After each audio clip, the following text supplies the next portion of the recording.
Assalamualaikum warahmatullahi wabarakatuh. Perkenalkan, nama saya Dwi Ana Swalvivi, CGP Angkatan 8, bersama rekan saya Ibu Harlina, CGP Angkatan 8 juga, dari SD Negeri Sumbermulyo, Kecamatan Hulu, Kabupaten Rembang. Pada pertemuan pagi hari ini, kita bersama Bapak Kepala Sekolah saya, Bapak Rahmat Widodo.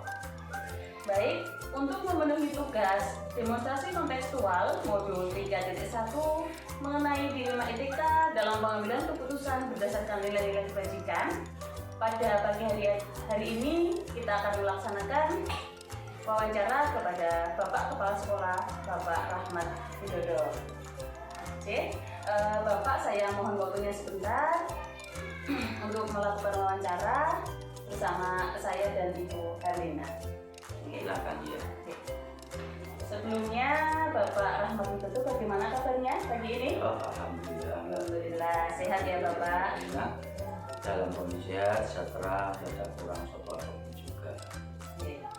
Terima kasih untuk waktunya Bapak Rahmat Widodo. Kita langsung saja kepada intinya ya Pak. Ya. Silakan. Baik Bapak.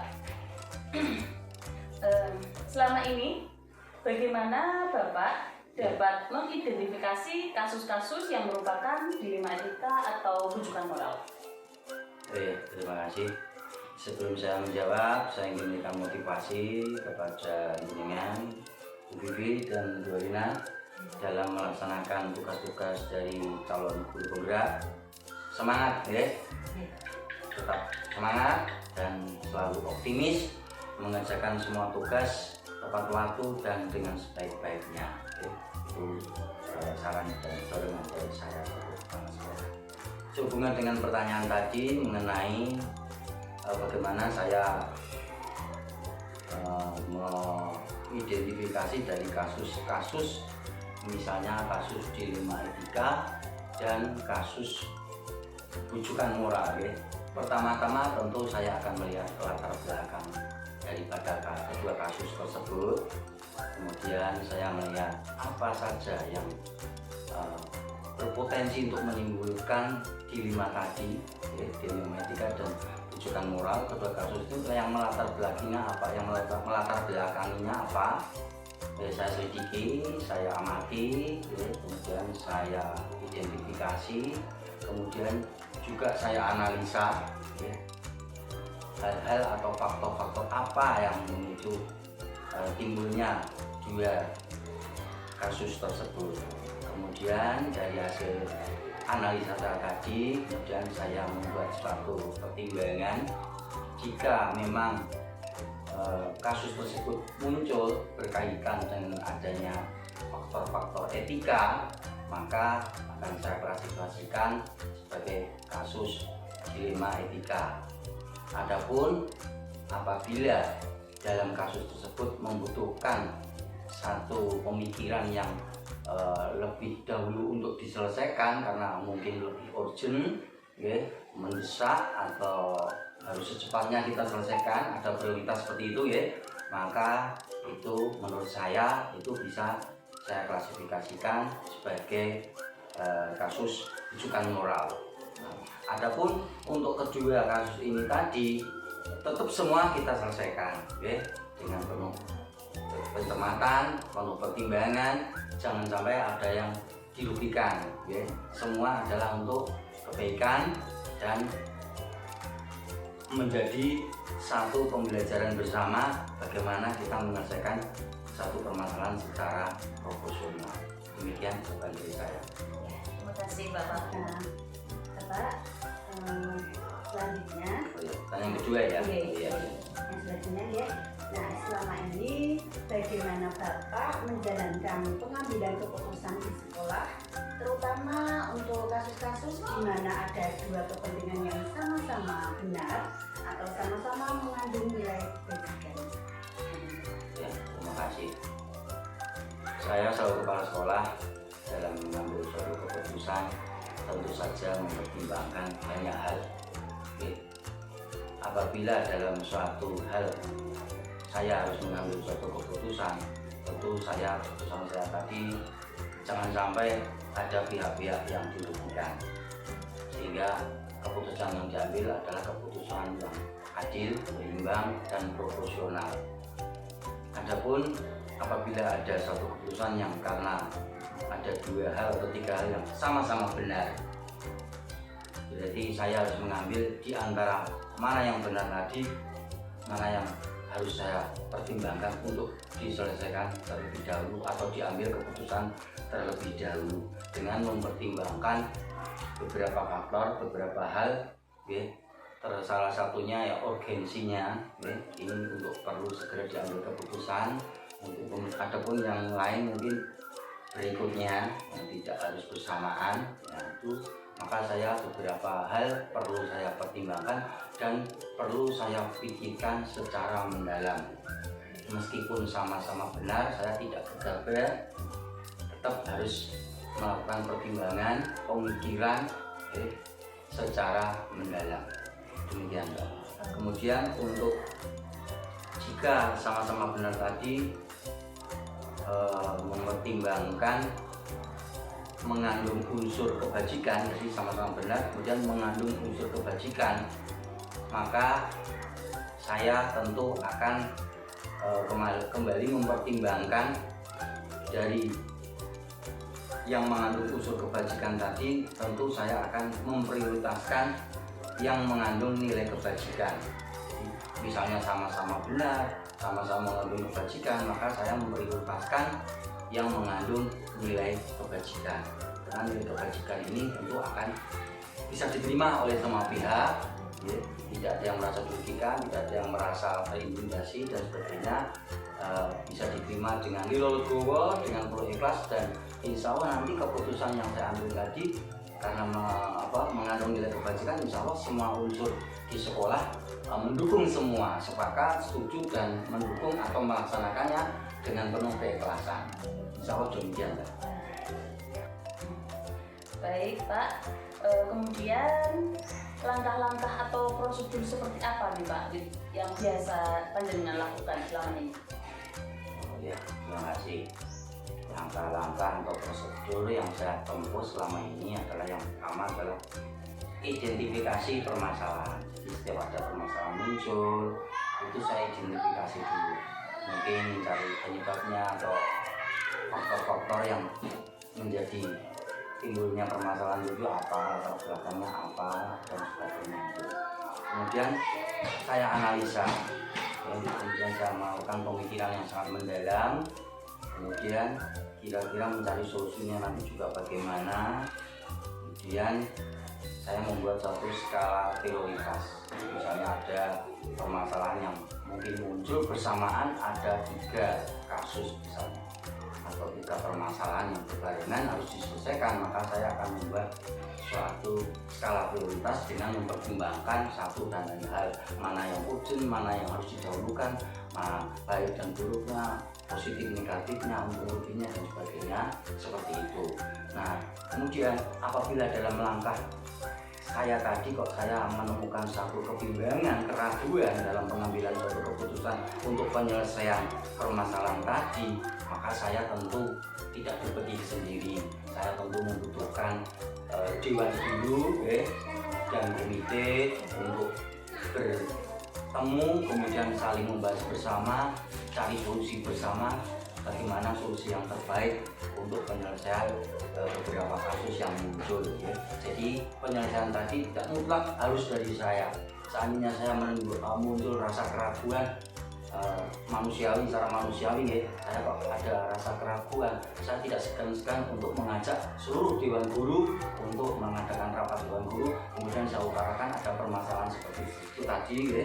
Misalnya dilema etika atau bukan moral, maka kita musyawarah, kemudian mencari solusi bersama, mungkin dengan menghadirkan komite juga, karena bagaimanapun juga komite juga termasuk salah satu pemikir bagi kemajuan sekolah kita. Kemudian apabila dalam rapat dewan guru dan komite tadi saya masih ada sedikit keraguan, maka saya tidak segan-segan untuk mendatangkan atau ngerawuke misalnya pengawas, korwil, untuk saya mintai pendapat, saya mintai solusi, ya.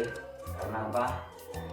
Satu permasalahan diselesaikan oleh satu orang itu tentu akan lebih baik jika dipikirkan oleh banyak orang. Itu prinsip saya seperti itu, oke? Demikian jawaban dari saya. Nah, Pertanyaan berikutnya. selanjutnya Pak Ik.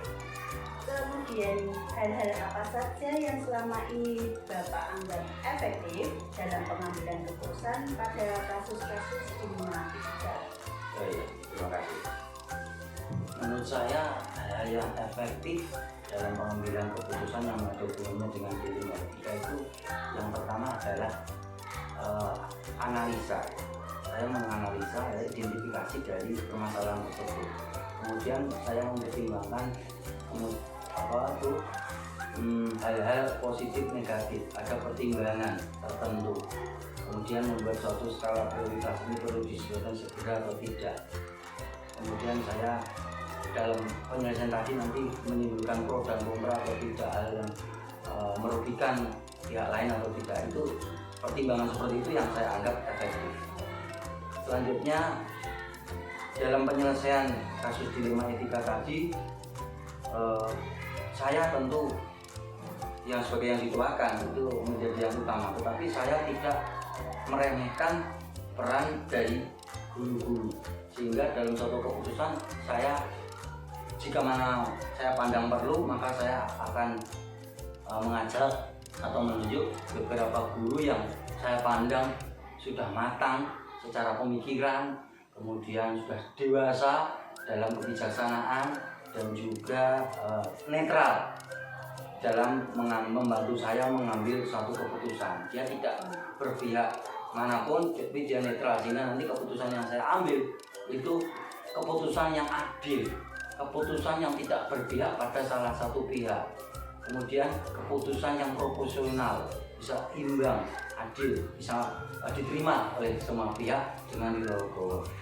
Nah, untuk itu saya menunjuk beberapa guru, mungkin satu atau dua, mungkin guru senior ya, yang saya pandang layak untuk saya mintai pendapat, saya mintai wawasannya tentang untuk memberikan masukan saya sebagai masukan bagi saya, untuk nanti saya bisa secara mantap, secara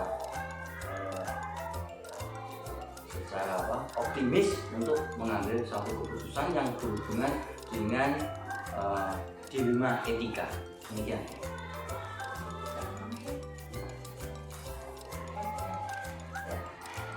Tentunya Pak Aud sebagai kepala sekolah banyak mengalami kasus-kasus dilema etika ya Pak? Iya, ada beberapa. Untuk pengambilan keputusan tersebut dari sisi Pak Aud nih, apa tantangannya Pak? Yang merupakan tantangan dari pengambilan keputusan kasus-kasus dilema etika tersebut? Iya, terima kasih. Untuk tantangan dalam pengambilan keputusan tadi, saya memang dalam setiap kasus saya tidak gusar-gusuk untuk menyelesaikan suatu permasalahan, untuk menyelesaikan satu kasus, menyelesaikan suatu dilema etika misalkan tadi, itu saya harus melakukan suatu analisa, kemudian penyelidikan, kemudian menelaah secara mendalam. Ya, kemudian harus bisa membuat suatu penyelesaian solusi atau keputusan yang tepat, akurat, ya, dan tentu saja bisa diterima oleh semua pihak. Jangan sampai penyelesaian tadi ada pihak-pihak yang merasa dirugikan. Nah, hal seperti itulah yang merupakan tantangan bagi saya, sehingga saya harus banyak-banyak memberikan suatu pertimbangan. Misalnya saya menyelesaikan secara ini, saya telah lagi, saya pikirkan lagi, seandainya benar seperti ini, apakah nanti ada muncul permasalahan baru atau tidak. Kalau saya menyelesaikan dengan metode atau dengan penyelesaian solusi seperti ini misalnya, apakah ini nanti bisa diterima semua pihak, apa ada nanti yang pihak-pihak yang terintimidasi atau tersingkirkan atau merasanya dikurangi dan sebagainya. Nah, hal seperti itu merupakan tantangan bagi saya, dan saya harus bisa berpikir secara jernih, tidak boleh gusar-gusuk, mempertimbangkan banyak hal seperti itu. Yang penting saya mengutamakan bahwa keputusan atau penyelesaian dalam dilema etika adalah yang utama. Jangan sampai merugikan siapapun atau merugikan salah satu pihak. Semua harus, tidak boleh ada yang dirugikan. Secara moral atau material itu seperti itu. Saya kira seperti itu. Atau Iya. adakah pihak-pihak atau faktor-faktor lain yang selama ini untuk mempermudah atau membantu panjenengan dalam mengambil keputusan dalam kasus-kasus dilema etika? Ya, terserah aja, memang ada gitu. Jadi setiap pengambilan keputusan, penyelesaian atau mencari solusi dari permasalahan itu, misalnya dilema etika atau rujukan moral, itu ada pihak-pihak yang membantu saya. Terus terang ya, guru-guru senior, ya. Itu yang dari internal. Ya. Dari internal itu guru senior, ya. Guru yang sudah berpikiran dewasa aja, itu saya mintai pendapat, ya, kami bermusyawarah untuk memikirkan solusi win-win solution tadi bagaimana supaya kadang saya sendiri kan dalam mengambil keputusan itu karena begitu banyaknya tugas dari seorang kepala sekolah, saya mungkin keputusan saya belum netral, belum adil. Maka dengan adanya pihak lain yang saya minta pendapat, beliau-beliau bisa mengkoreksi kebijakan saya, keputusan saya untuk bisa diambil yang terbaik lah, keputusan yang terbaik. Kemudian selain guru-guru juga ada yang dari internal ya, yaitu wali murid misalnya, tokoh-tokoh masyarakat yang menjadi wali murid dan sekolah di sekolah kita ini bisa saya mintai tolong ya, untuk menyampaikan pendapat atau masukan bahwasannya sehubungan dengan masalah yang timbul. Kemudian komite juga, komite ya, kebetulan rumah komite kita, ketua komite kita rumahnya kan dekat sekolah ya, itu bisa saya mungkin ke sana atau dia selalu ke sekolahan untuk sharing untuk permasalahan yang timbul, bagaimana solusi yang baik yang diambil. Kemudian dari eksternal, kalau dari eksternal tadi eksternal itu dari wali murid. Kalau eksternal tadi saya belum mampu. Yang eksternal itu dari wali murid, kemudian dari komite. Kalau yang dari internal tadi guru, ya guru senior tadi. Kalau dikoreksi nanti ya, nah itu semuanya itu adalah upaya untuk membangun kebersamaan. Jadi setiap pengambilan keputusan itu bukan keputusan mutlak dari saya, pemikiran saya sendiri, tapi hasil musyawarah. Sehingga keputusan tadi menjadi keputusan yang terbaik, tidak ada yang merugikan, bisa menempuh jalan win-win solution, dan permasalahan tadi seorang tadi permasalahan yang tidak menimbulkan masalah berikutnya. Seperti ini pertanyaan yang terakhir dari kami ya Bapak ya. Nah, dari semua hal yang telah disampaikan tadi, pembelajaran apa yang Bapak petik dari pengalaman mengambil keputusan di rumah etika? Dalam setiap penyelesaian kasus dilema etika itu, setelah mengambil keputusan bisa diterima, bisa selesai, solusi tercapai, maka itu nanti bagi saya itu juga menjadi suatu pembelajaran. Jadi, ada hal-hal yang dikategori penting untuk diketahui dan dijadikan pedoman untuk pengambilan keputusan barangkali untuk kasus-kasus berikutnya. Antaranya adalah hal-hal yang saya petik dari pembelajaran dari penyelesaian kasus dilema etika adalah: satu, dalam suatu pengambilan keputusan tentu saja kita tidak boleh gusar-gusur, tidak boleh semena-mena atau kita berpikir singkat. Maunya kita masalah segera teratasi, tapi kita tidak memikirkan secara mendalam, tidak menganalisis latar belakangnya, tidak memikirkan pihak-pihak mana yang terlibat. Akhirnya keputusan yang kita ambil hanya berkisar sementara, belum bisa menyelesaikan secara tuntas. Kemudian yang kedua, pembelajaran yang saya petik adalah dalam penyelesaian kasus dilema etika adalah kita tidak bisa bekerja sendiri.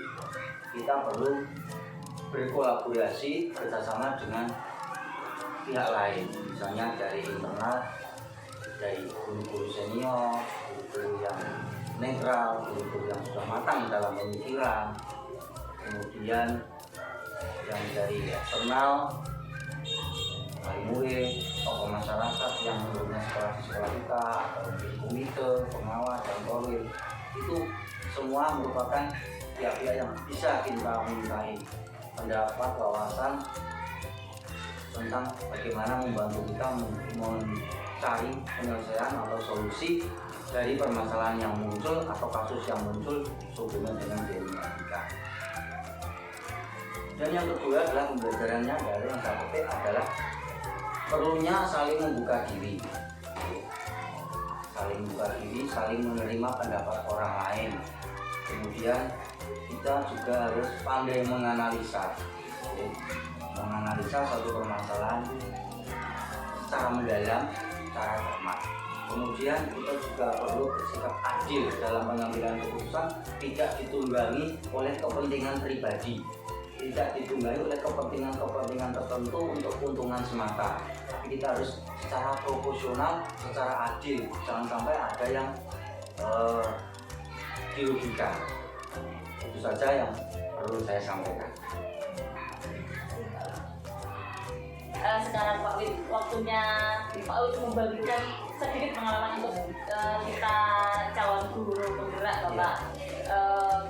Coba ceritakan kasus dilema etika yang menurut Pak Wid itu menarik, kemudian bagaimana cara penyelesaiannya dan pihak-pihak yang terlibat, begitu Bapak.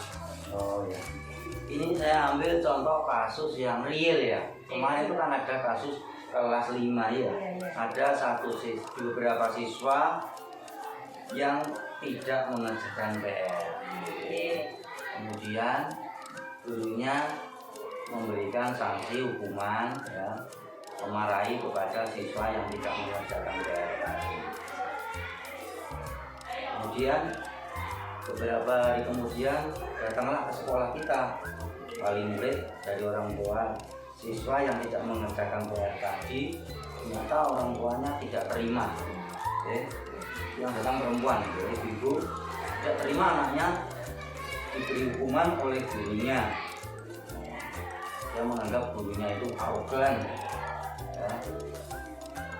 Kemudian saya selaku kepala sekolah bilang ya, orang tua tadi saya ajak duduk di ruang kantor, saya ajak komunikasi, saya ajak untuk bermusyawarah, untuk berbicara ada permasalahan apa. Ternyata dia tidak terima anaknya diberi hukuman oleh guru kelas 5. Guru kelas 5-nya guru ya,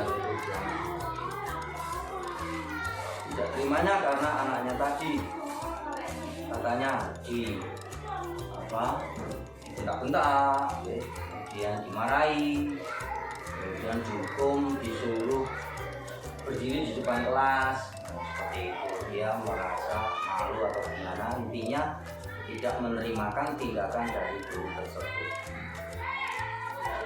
Dari permasalahan yang muncul ini termasuk dilema etika ya, karena kita merasa tidak percaya kepada guru tadi. Akhirnya saya mempersilahkan orang tua tersebut menceritakan keseharian dari siswanya di rumah itu apa saja yang dilakukan. Kemudian saya beri pertanyaan, bangunnya jam berapa, kemudian bermainnya berapa jam, sering belajar atau tidak.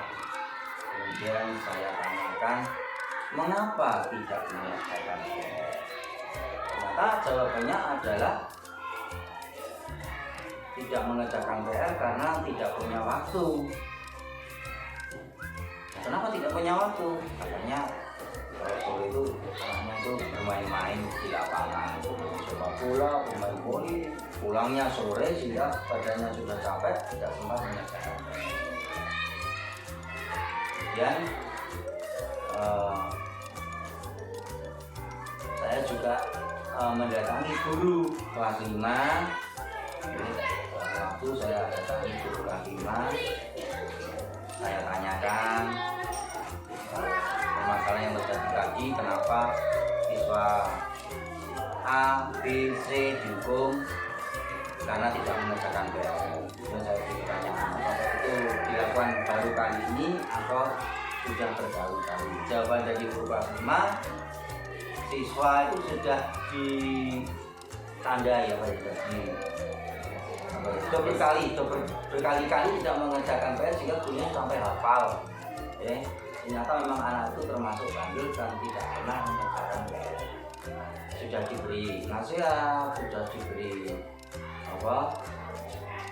cara bagaimana mengerjakan PR-nya, diberi waktu untuk mengerjakan PR itu pagi atau sore, tapi ternyata tetap tidak mengerjakan PR sehingga gurunya mungkin agak perasaannya agak kesal, sehingga diberi hukumannya adalah berdiri di depan kelas. Kemudian saya memberikan nasihat kepada gurunya, apa yang dilakukan guru tadi sudah betul memberikan sanksi hukuman kepada siswa yang tidak mengerjakan PR. Saya ingatkan kepada guru tersebut jangan sampai memberikan hukuman fisik. Sekolah kita adalah sekolah bebas bullying, tidak ada kekerasan fisik, sehingga nanti senakal apapun siswa, sebandel apapun siswa, guru harus sabar karena itu amanah. Jangan sampai guru turun tangan ngeplak, mukul, jiwit, dan sebagainya. Jangan sampai. Ternyata guru kelas 5 sudah menerapkan sekolah ramah anak, tidak melakukan kekerasan fisik, tapi siswa cuma disuruh berdiri. Menurut saya suruh berdiri itu juga termasuk hukuman fisik, karena suruh berdiri kan nanti kakinya pegal. Nah itu nanti. Jadi sebaiknya hindarilah hukuman fisik yang seperti itu. Misalnya suruh itu juga fisik, itu sama saja. Jangan sampai seperti itu. Lebih baik anak suruh mungkin ada hukuman yang bersifat edukatif. Jadi hukuman tapi edukatif. Misalnya disuruh menyanyi lagu Hidayah di depan kelas, atau menyanyikan lagu perjuangan atau lagu apa yang intinya itu dia merasa dihukum tapi tidak tersakiti baik emosinya, jiwanya atau badannya. Itu seperti itu Kemudian kedua pihak saya pertemukan antara siswanya, kemudian guru kelas 5 dan wali murid saya pertemukan, kemudian saya ajak bermusyawarah bersama tentang kasus tidak mengerjakan PR. Ternyata setelah saya pertemukan, orang tuanya bisa menerima memang anaknya yang salah, tidak mengerjakan PR. Saya juga beri nasihat, Bu, kalau anaknya dihukum guru, yang penting tidak ada kekerasan fisik, tidak ada bullying, jenengan harus legowo, harus bisa menerima. Karena apa? Guru itu mendidik, guru itu mendidik, ada tuntutan harus mendidik, sehingga ketika anak tidak mau mengerjakan PR, guru perlu memberi peringatan, membetulkan, meluluskan, jangan bermain terus, tapi juga belajar itu penting. Jadi guru itu tidak menghukum karena benci, tapi karena menghukum karena dituntut satu tuntutan harus memberikan karakter yang baik, memberikan akhlak yang baik. Salah satunya mengerjakan PR itu juga merupakan akhlak yang baik, yaitu patuh kepada guru, kemudian rajin mengerjakan tugas dan sebagainya. Ternyata orang tua yang saya pertemukan dengan guru tadi, si orang tua bisa menerima memang anaknya yang salah, yang mohon maaf, kemudian berjanji anaknya akan diawasi, dididik dengan baik di rumahnya tentunya diberi peringatan kalau tidak mengerjakan PR. Kemudian untuk gurunya juga saya beri peringatan jangan sampai melakukan hukuman fisik. Kemudian tidak boleh melontarkan ucapan-ucapan verbal. Bullying itu ada dua, bullying fisik, mungkin mencubit, melukai, atau bullying berupa kata-kata itu ada.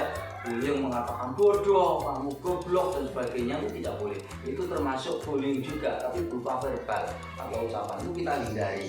Akhirnya siswanya juga saya beri nasihat sambil saya terus kepalanya, jangan nakal lagi jangan seperti itu lagi. Jadi anak harus yang tertib, harus disiplin, rajin, ada tugas dikerjakan, insya Allah nanti menjadi siswa yang pandai. Ternyata anaknya juga bisa menerima, ibunya juga bisa menerima, orang tuanya gitu, ibunya juga menerima. Akhirnya saya damaikan, ternyata bisa saling menerima. Saya tidak menyalahkan satu dan lainnya, tapi saya ambil satu keputusan terbaik. Yang penting mari bersama-sama untuk mendukung pembelajaran. Siswanya juga mengerjakan PR, apa yang diperintahkan guru dituruti, tanpa ada keterpaksaan. Dan bermain boleh, tapi belajar jangan sampai lupa, itu saja. Itu penyelesaian seperti itu. Sampai sekarang sudah tidak ada masalah lagi, dan anaknya juga sampai sekarang enjoy mengerjakan PR, seperti itu. Demikian tadi penjelasan untuk dilema kita dari contoh ilustrasinya.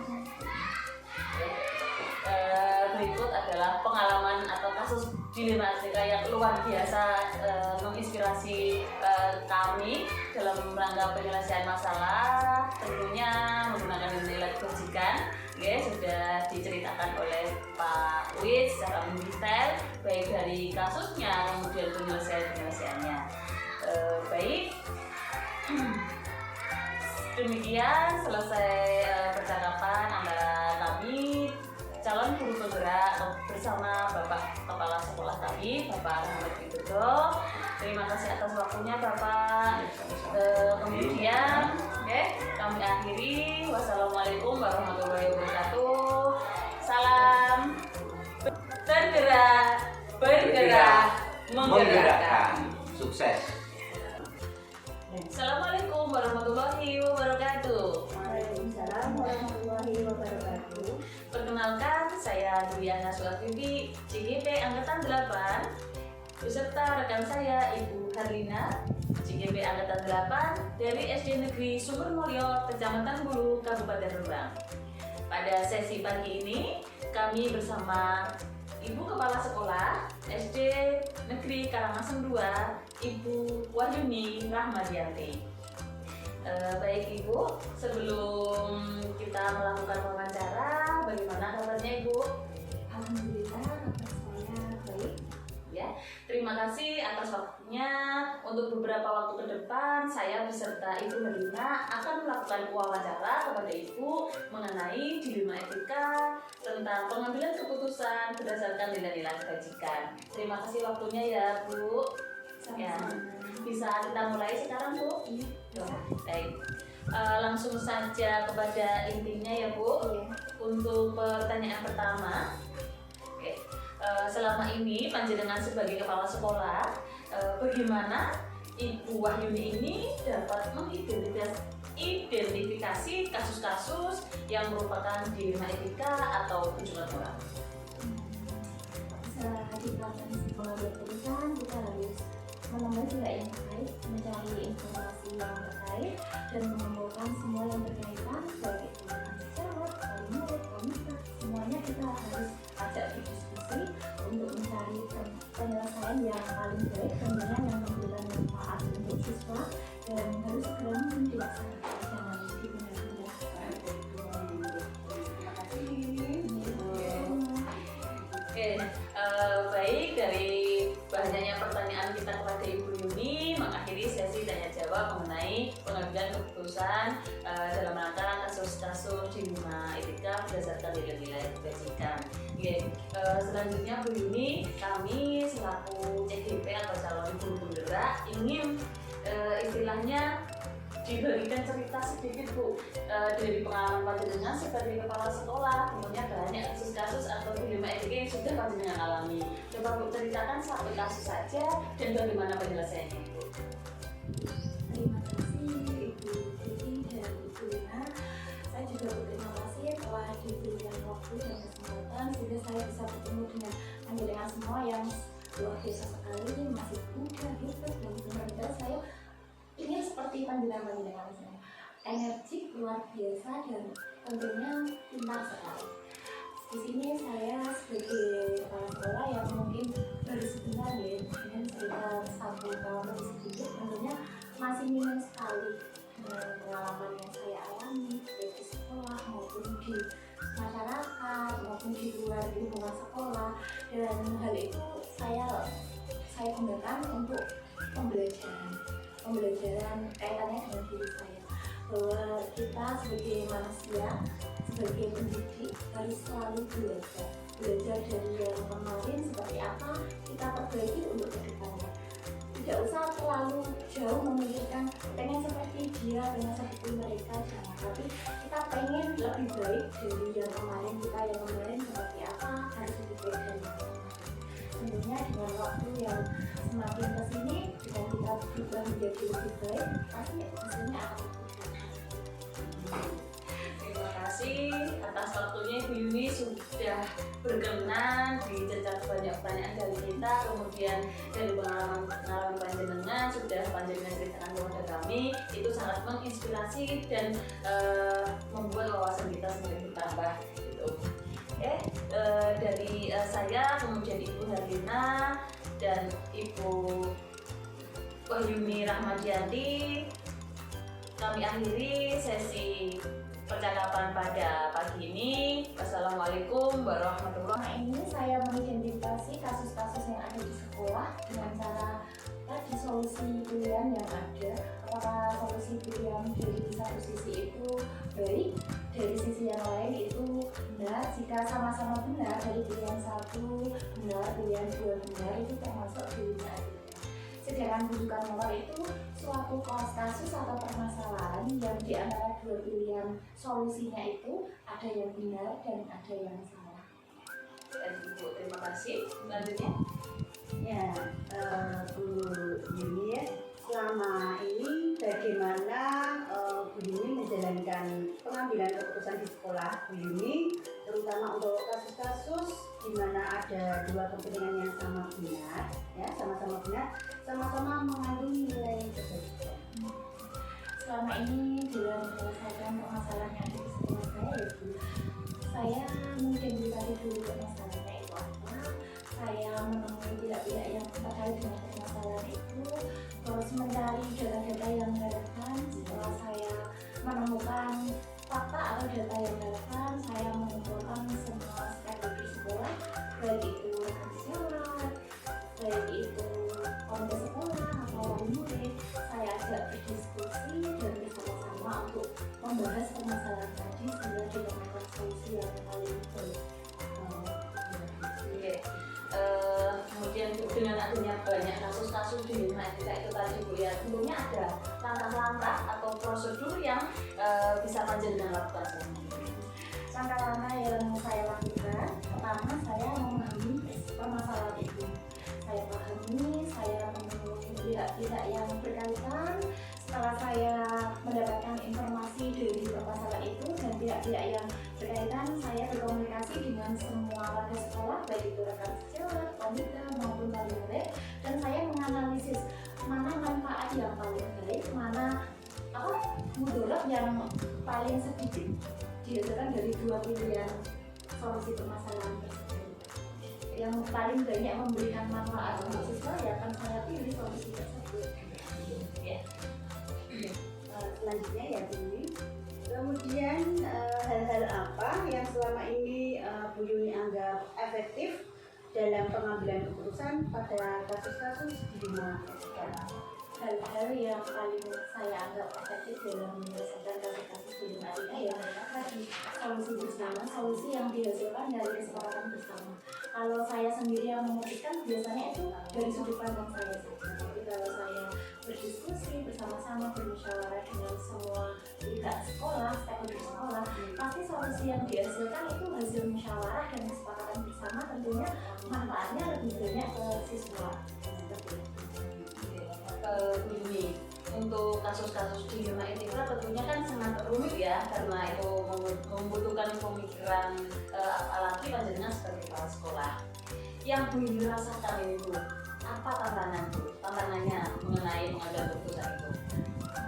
Dalam pengambilan keputusan pasti ada tantangan-tantangan yang saya alami selama ini tuh tantangannya dari segi waktu bagaimana saya meluangkan waktu dan bisa bersinergi dengan pihak yang lain. Kadang kan saya longgar, waktu saya longgar, tapi rekan sejawat atau komite sekolah atau wali murid sibuk dengan kegiatan mereka. Jadi tantangan yang saya rasakan itu bagaimana menyatukan, mempertemukan kami semua untuk